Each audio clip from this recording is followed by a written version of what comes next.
Please stand and join together in song.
Thank you so much. That was wonderful. Welcome, everybody, to Unity of Columbia. Whether you're a member or a guest or joining us online, we're just grateful that you're here and celebrating with us in spirit today. Unity is a positive, practical, progressive approach to spirituality based on the teachings of Jesus and the power of affirmative prayer. At Unity, we offer practical spiritual teachings that empower abundant and meaningful living. We believe and practice the following 5 principles. God is absolute good, everywhere present. Our essence is of God, and therefore we are inherently good. We create our experience by the activity of our thinking. Prayer and meditation are the highest forms of creative thinking. As we practice these principles, we joyfully live the truth we know. Today, we welcome 2 special guests. First, we welcome Caitlin Adiano. Did I say that? Adiano, I practiced. She's a pianist with a bachelor's degree in music who has been playing piano since the age of 5. So it's been just a few years. She teaches piano lessons and enjoys sharing her love of music with others. And we're so pleased to have her with us today as she shares her musical gifts with our community. Welcome, Caitlin.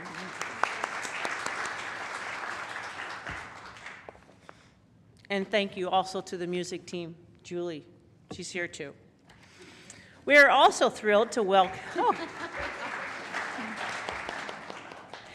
We're also thrilled to welcome Reverend Laura Carl, a Unity minister devoted to guiding others through spiritual growth and transformation. With a background in art therapy and a passion for psychology, mysticism, and creative expression, she helps others reconnect with their inner wisdom and recognize their inherent worth. and deepen their connection to Spirit. Her work is rooted in compassion and authenticity and honoring the wholeness of the human experience. It all sounds good. We also welcome her family and friends. Laura's spouse Sydney is here, and daughter Asa, brother Jesse, and friend Reverend Jackie Fernandez, who's the minister at Overland Park. So welcome to you all. Thank you. Now, let's turn to our neighbors and welcome each other in love today. And, you know, I didn't see where I was supposed to introduce myself. I'm Mary Kinney, and I'm the facilitator today. And I'm not the star of the show, but I'm welcoming you all to be here. Stand up, greet your neighbors, and take a couple minutes to share the love here.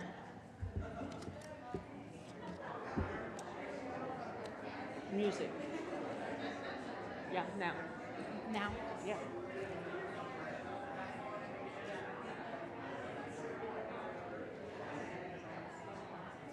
I think it comes right after.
Okay.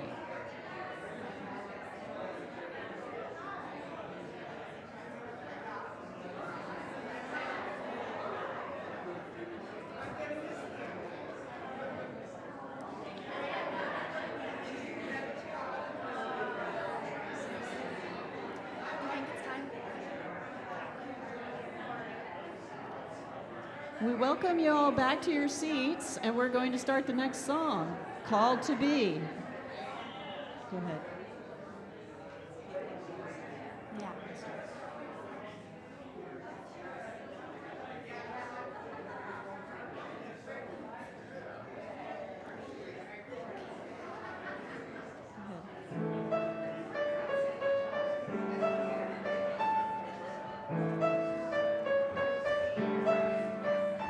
I am called. All right, if to everybody will be return to their seats, and we'll join Caitlin in song here. Thank you. Oh, sorry.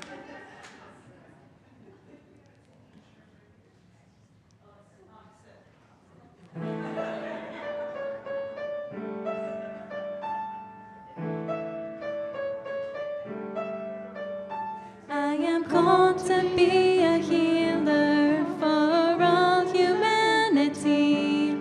I am called to be a dreamer, believe in what can be. I am called to be a maker, be an instrument of peace. I am called to be a giver, of abundance I receive. I am called to be a prayer, living out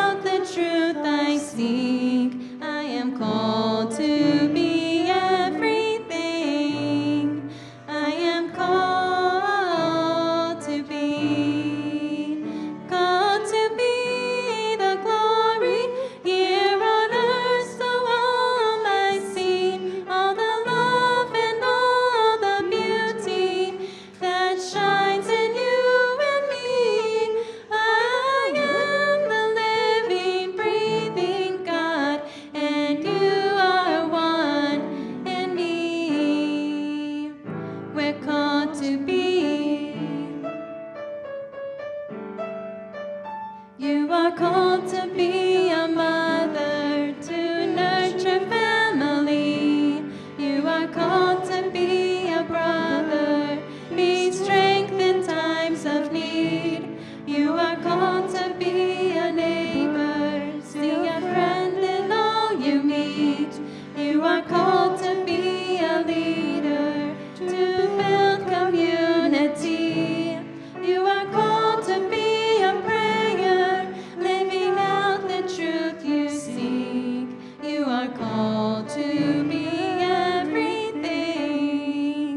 You are called to be the glory here on earth, so all might see all the love and all the beauty that shines in you and me.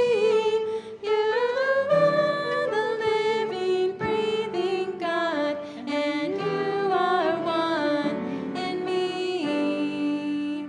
We're called to be. We are called to be the kindness, set the broken-hearted free. We are called to be forgiveness, where pain has run too deep. We are called to be compassion, be the wind beneath each wing. We are called to make communion, only then can we succeed. We are called to be a prayer, living out the truth you seek. We are called to be everything. We are called to be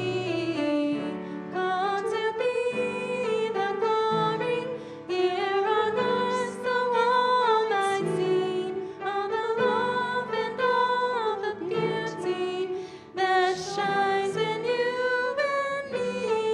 I are the living, breathing God, and you are one in me.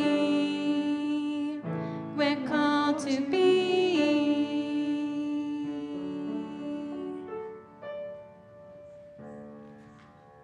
Thank you, Caitlin. Well, we're grateful for all who contribute to our service today, and thank you for joining us online, and to those of us in the sanctuary. We're glad we're together, and please make sure your cell phone's turned off so that we can respect this time together. Now let's do our prosperity affirmation. Please affirm these words with me together. Centered in spirit, we trust in the potential of unity of Columbia to express abundance in perfect divine order. Our community makes decisions for the highest good.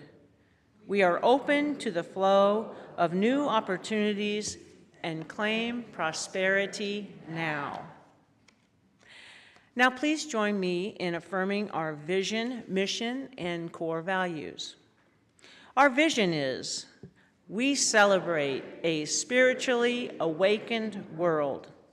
And our mission is, we inspire the awakening and practice of divine love in every heart. In addition, we celebrate our core values, knowing that we have come here to be spirit-centered and to express the values of love, peace, and connection. Now, the announcements I have today. The September Solar Gallery Art Reception will be on Sunday, September 6th. It's so wonderful to have that program back. It's from 11 a.m. to 2 p.m. as we welcome Ray Thames. So that's September 6th. Please invite family and friends to this event and spread the word. It will be an afternoon of art, refreshment, and live music. Now, please be sure to stick around with us today after service for the board chat. It's at 11, the board chat and check-in is here in the sanctuary at 11 o'clock. And then at 11:30, there will be a workshop in the green room, the children's room. We will join Reverend Laura Carl for The Wisdom Within, a creative journey with soul collage. And that's going to be in the green room. There's still space to attend, and even if you didn't register in advance, just come on. And you do not have to have artistic skills at all. All are welcome. Now, I would like to invite Randy and Betty Fletcher up for some announcements about the nominating team and the vision board sessions. Randy? Thank you, Mary. At the quarterly meeting, we filled out a Vision Quest form. I have extras if there's still time to fill one out if somebody would like to. We collected 22 of them in total.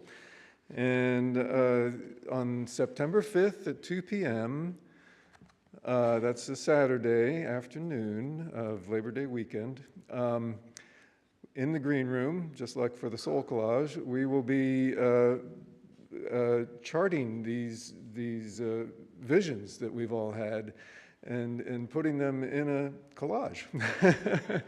So it's very convenient that we'll be having a Soul Collage session ahead of that so that we have some experience doing that.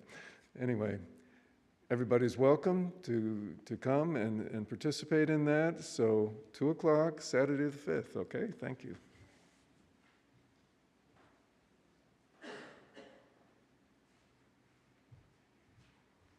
Good morning. I'm Betty Fletcher, and I'm a member of the nominating committee. You've been hearing from us every Sunday for a while, and I'm here to invite you to apply to be a member of the Board of Trustees. There are 2 positions open, and both of them are 3-year terms. We ask that you apply no later than September 8th. And the candidates will be announced September 20th, with the vote taking place October 23rd at the quarterly business meeting. The applications can be found in the table in the foyer right outside here, or in a link in the newsletter online. As you know, Columbia is at a pivotal point in our history. And we need to have strong, great leadership continuing without a blip. And however, I don't want you to feel pressure to apply. I would advise you to make your decision from inner guidance rather than people like me begging you to apply, because we are begging you, but set all that aside, set aside the obligation part and the bit of pressure part, and get still on your own and listen to your inner guidance, and listen for a very clear intuition that's telling you that this is the right thing for you to do at this time in your life and at this time in the life of Columbia, of Unity of Columbia. And thank you very much.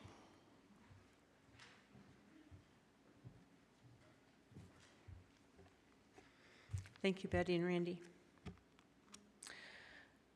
Today's daily word is radiance. The affirmation is, aligned with my divine nature, I am a beacon of light for others. God is the light in my life.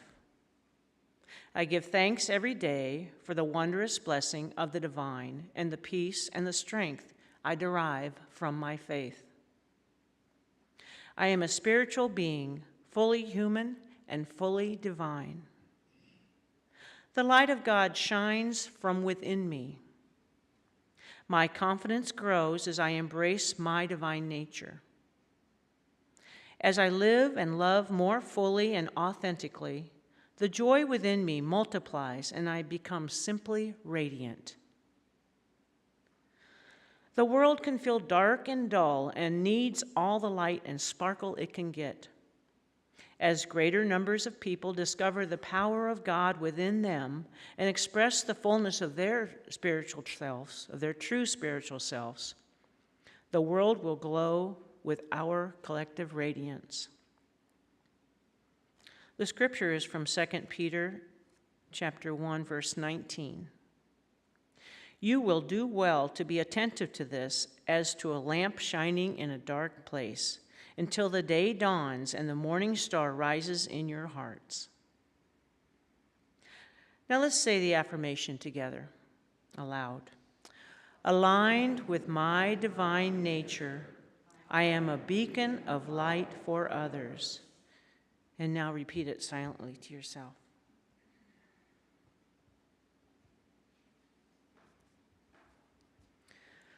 We invite our prayer chaplains to come forward now. As we focus, if we turn our focus to the prayer box, it's a symbol of blessing today. In prayer, we expand our awareness, knowing that we are expressions of God. We open our minds to receive an abundance of all that is necessary to fulfill our soul's purpose.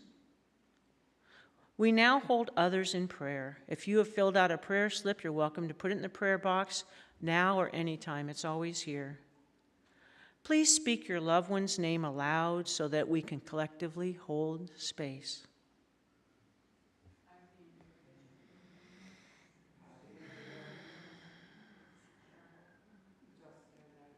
Ross and Cindy.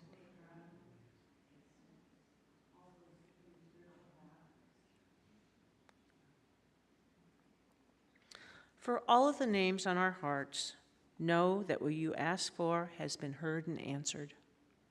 Our Unity Prayer Chaplains will be available to pray with you after this morning's service. Thank you. We now invite Reverend Laura Carl up to share the message and to meditation today.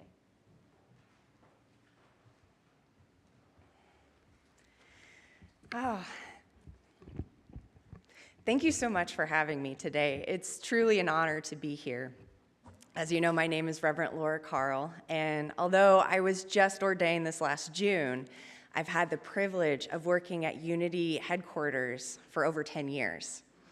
Aside from being the art director for Spirituality and Health magazine, I get to create content for all of the Unity ministries. So every day, I get to help share Unity's message with the world, and I get to learn from all of our teachings and our history. I do have a controversial topic, though. One of the things I've noticed when talking about our co-founders is that Charles gets a lot of the credit. Okay, understandable. He was a prolific writer, and he did develop so much of Unity's metaphysical theology, and that should not be minimized. I'm not saying that. But if we're talking about what sparked the movement, it really begins with Myrtle. You know, I think about that famous lecture. Both Charles and Myrtle's attended, but it was Myrtle who had the life-shattering realization. Myrtle Fillmore's story is one of my favorites because it's so human. It's easy to focus on her healing without realizing how much inner work came before it. I think most of us are kind of familiar with carrying something heavy, you know, be that diagnosis or grieving or mental illness. That's why Myrtle's story is still so relevant. She wasn't searching for some philosophy, she was searching for hope. When Myrtle was in her early 30s, she was not well. She had struggled with physical health most of her life. She dealt with chronic digestive problems, frail muscles and weakness, and what doctors believed was tuberculosis, which at that time was a death sentence. Her and Charles had 2 young boys and felt unable to provide for them. And then in 1886, a friend invited them to go to a lecture by E.B. Weeks, who was a New Thought teacher. And it was during that lecture that E.B. Weeks said the affirmation that completely changed Myrtle's life. I am a child of God, and therefore do not inherit sickness. Those words challenged everything Myrtle had ever believed about herself, especially her body. Myrtle realized that she had spent years resenting her body and saying these harsh words to it. And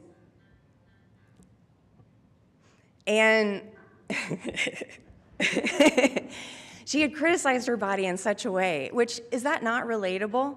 How often do we criticize our own bodies for aging, for hurting, for not looking the way we wish they did? Myrtle reasoned that if she came from God, every part of her came from God, she could no longer treat her body as anything less than sacred. She began praying differently. Myrtle imagined each organ and each cell as a living expression of divine life, and she spoke to them as such. She apologized to them and thanked them for continuing to work despite all of the harsh thoughts she had directed toward them. Over time, her health began to improve. Those symptoms that had once defined her life gradually disappeared, and people began to notice, especially Charles. And together, they shared what Myrtle had learned through prayer and eventually founding unity and inspiring a movement that continues more than a century later. Now, again, I'm not saying Charles should be minimized. He did a lot.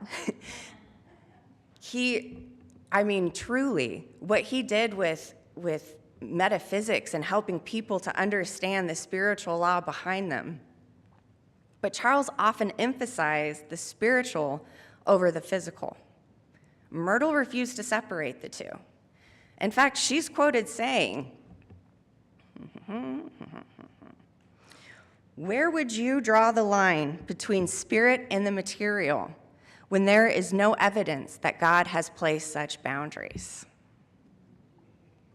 Myrtle understood something that I think many of us still struggle with today. Our spiritual life is not separate from our human life. And this kind of reminds me of the work of Betty Prees, who is a theologian and conflict transformation expert. She came up with this metaphor that, to me, has totally helped me understand what it means to be human. Now, she has 3 layers to her metaphor, but I'm only going to speak of 2, the deeper self and the descriptive self. The deeper self is something we're all familiar with, even if it's a new term. This is the I am part of us, the Christ self, or the divine within. It's that beautiful, love-infused, life force energy that is us at our core. You strip away every part of our identity, and this is what remains. However, it's not unique. The descriptive self, on the other hand, is very unique. It's made up of characteristics, our strengths, limitations, and our overall life story. Characteristics include markers of our identity that's not easy to change, such as race, disabilities, height, etc. Strengths are pretty obvious, but what about limitations? I'm pretty sure there's some affirmations that say, I am unlimited. Okay, yes, and we all have limitations because none of us were meant to be good at everything. You have the people that have a gift for music, or those that can fix anything with their hands.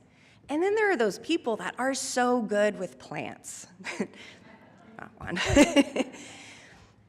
Limitations are not flaws to be hid, they're just reminders of where our strengths are. And the more we appreciate our strengths, the easier it is to accept our limitations. So yes, the descriptive self makes us unique, but it also helps us find one another. Shared experiences often become bridges. We have a tendency to connect with people who were also adopted, or who are also a parent, or who are also in recovery. Those shared experiences help us see ourselves in one another. That's why it's very important to remember that descriptors are neither good nor bad. They just describe one part of our experience. Unfortunately, our culture doesn't always see it that way. Society has decided that one skin color is better than another, or that one gender has more value, that somehow one brain is more normal than another kind of brain. And when you think about it, it's kind of a strange thing to do. We're so focused on these descriptors and adding value to them that these descriptors become walls instead of windows into understanding one another.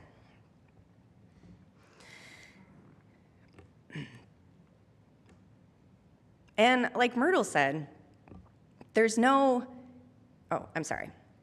me back up. Because of descriptors are neutral, neither good nor bad, there is no hierarchy. And if you've ever been made to believe that you are less than because of any of your descriptors, that was not a reflection of your worth. That was the failure of someone's ability to see the beauty of who you are. And like Myrtle said, there's no evidence of separation between the physical and the spiritual. So there's really no hierarchy between the deeper self and the descriptive self. In fact, one would argue that they need one another.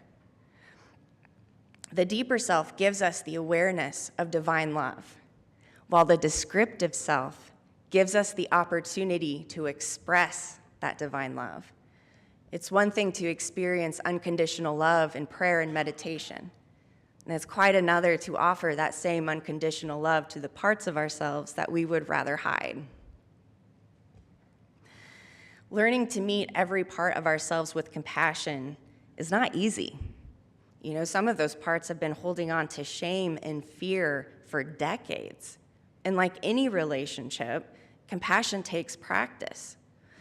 One therapeutic modality that is really good at teaching us how to do this is called internal family systems, or IFS for short. In IFS, the goal is to it's an invitation to meet those parts with compassion and curiosity. IFS believes there are no bad parts. Every part, even the ones we wish would disappear, formed for a reason. You know, the anxious part, the perfectionist, the inner critic, the people pleaser, they all developed to protect us in some way. They might be doing a lousy job, but that doesn't make them the enemy. In IFS, healing happens when people build loving relationship with those parts. Do you notice how similar that is to Myrtle? She didn't condemn her body for being sick. She approached it with compassion and gratitude, even apologizing for the years she had spoken harshly to it. And I think that's one of the deeper truths about healing. You can't reclaim something by fighting it. You reclaim it by loving it enough to give it new meaning. This pattern is all over the place, but one such example that hits close to home for me is the word queer. Initially meaning odd or strange, this word was used as an aggressive insult primarily against men who were viewed to be too feminine or too flamboyant. It left deep emotional scars for some individuals that still persist today. However, that word has been reclaimed by the very group that it was used against. It is the Q in LGBTQIA+, and it serves as an identifier for those of us whose identities don't fit neatly into the other letters. This word is now associated with community, friendship, resilience, and belonging. The word and its history has not been erased, but its meaning has been transformed. And I think that's the invitation that Myrtle's story is giving us. Healing doesn't happen by rejecting those parts. Whether it's your body, your mind, your story, or some identity that you've been taught to hide, love has a way of changing our relationship with it. Healing begins the moment we remember that nothing has ever separated us from divine love. That love has been here the whole time. And perhaps our biggest challenge is learning to receive it. Thank you.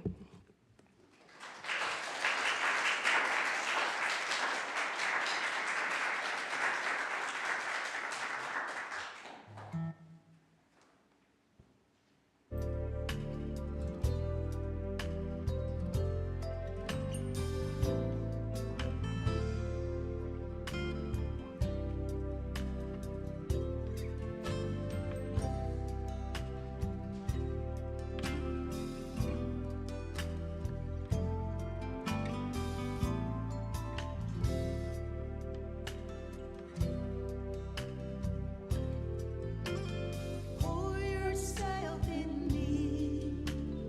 Pour yourself into my heart.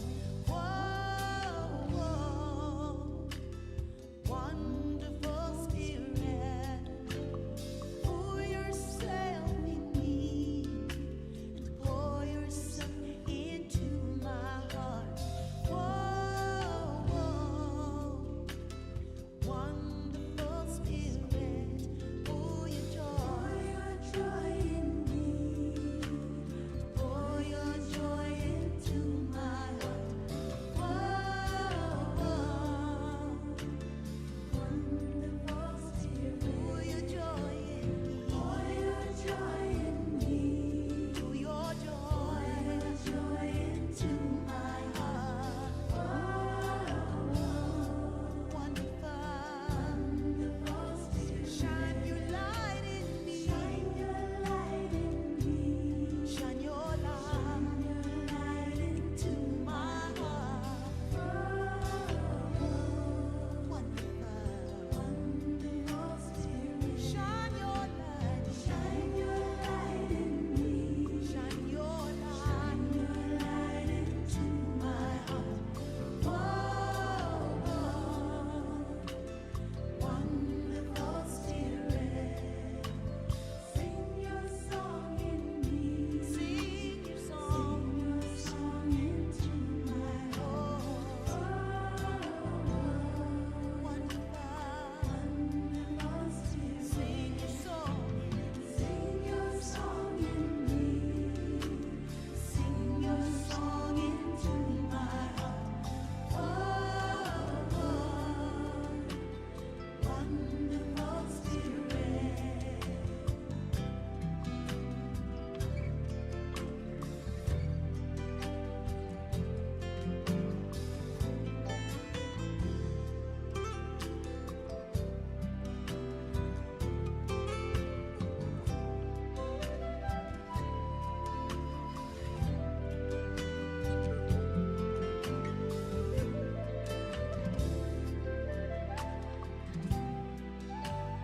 Dance and smile in me. Dance and smile in me.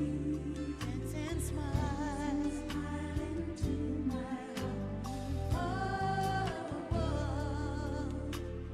Wonderful Spirit. Dance and smile in me. Dance and smile in me. Dance and smile into my heart. Wonderful Spirit, pour yourself in me. Pour yourself into my heart. Wonderful Spirit, wonderful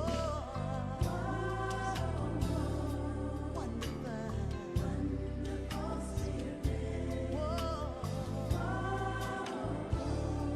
wonderful Spirit.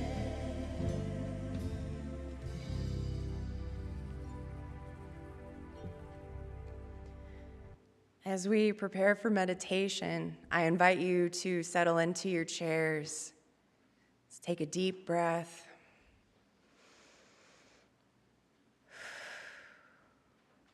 And if you feel comfortable, close your eyes or soften your gaze. Imagine above you is a beautiful golden light. This ball of light slowly descends into your head.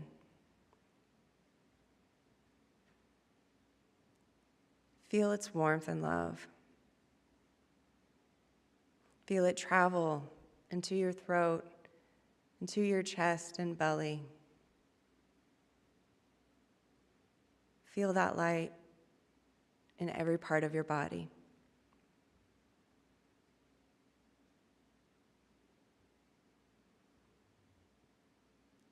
Think about someone you love.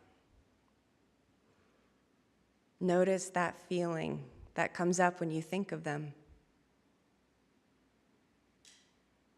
What does that energy feel like?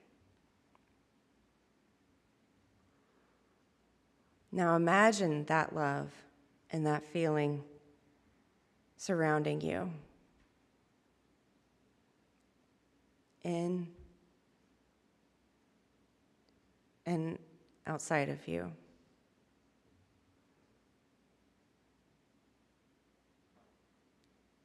Now let that love extend your body and allow it to fill the room.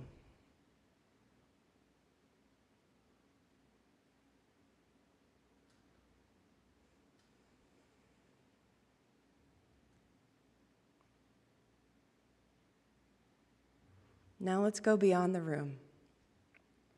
Let's take that energy, that love, and project it on the community, into the world. Imagine that love moving through all of it as we go into the silence.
And as we return back to the room,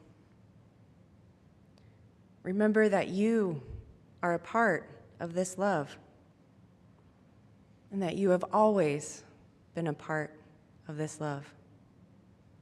And so it is. Amen.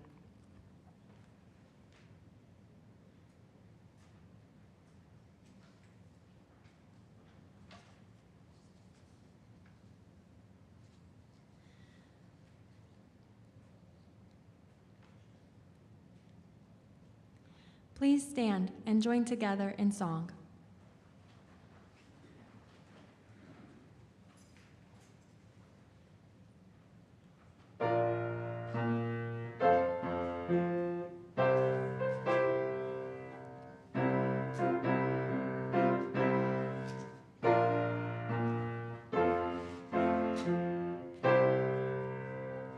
You can hold my hand when you need to let go.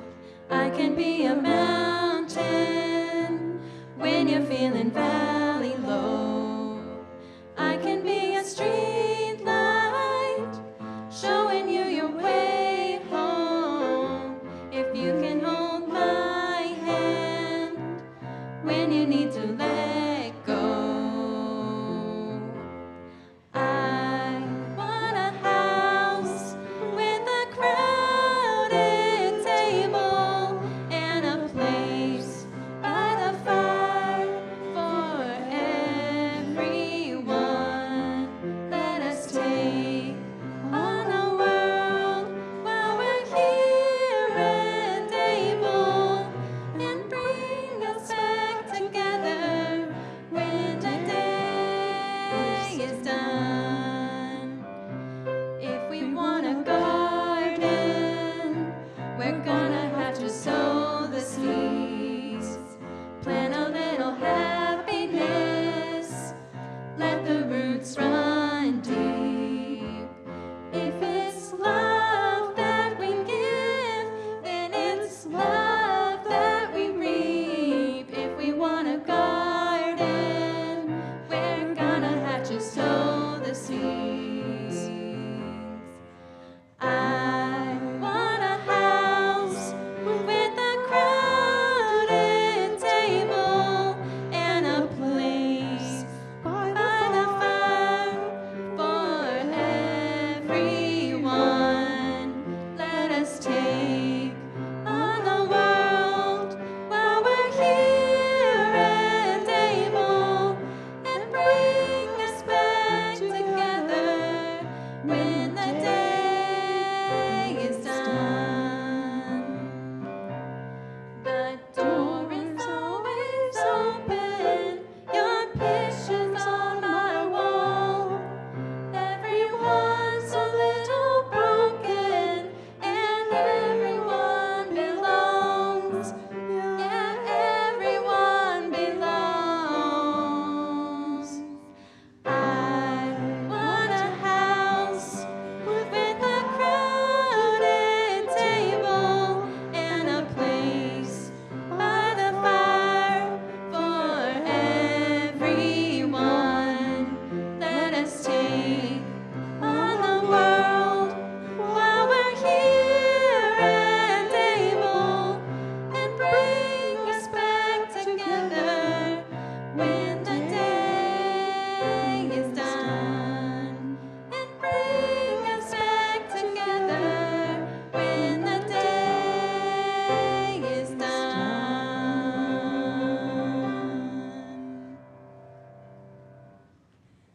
Thank you, Caitlin. Thank you for the talk, Reverend Laura, and the meditation.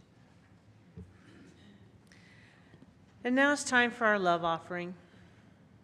We now place a blessing on our gifts and put ourselves into the law of circulation. If you're joining us online and you've been blessed by today's message, I invite you to go to our website, unityofcolumbia.org/give. Your gift will help keep these services online. As we support our spiritual community, let's affirm these words together. Divine love, one with me, blesses and multiplies all that I am, all that I give, and all that I receive. I am joy-filled and grateful.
Lovely, thank you. We give thanks today for all the blessings that surround this church, and particularly for all of the donations received today and on a continual basis, ensuring that Unity of Columbia is able to provide a supportive home for our congregation and our community at large. For all of this, we thank you, God. Amen. And now we welcome in the children.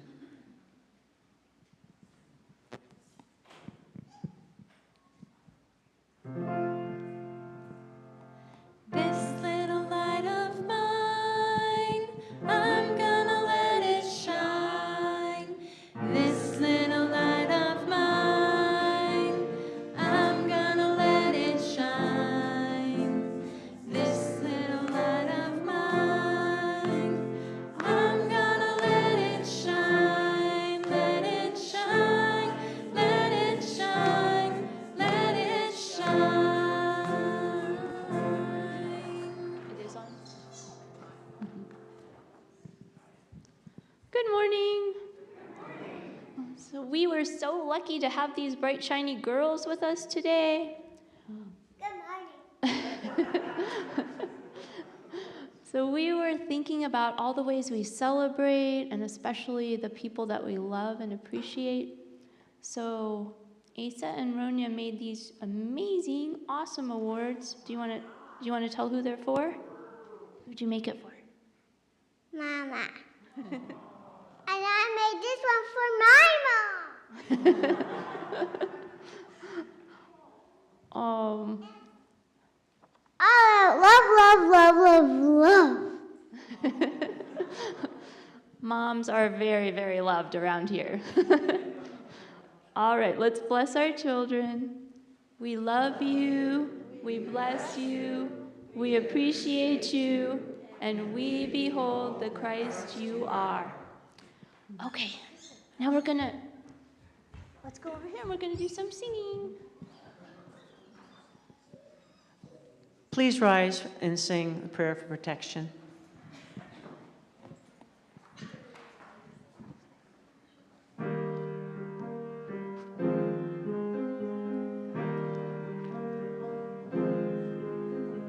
God is here, the light of God surrounds us.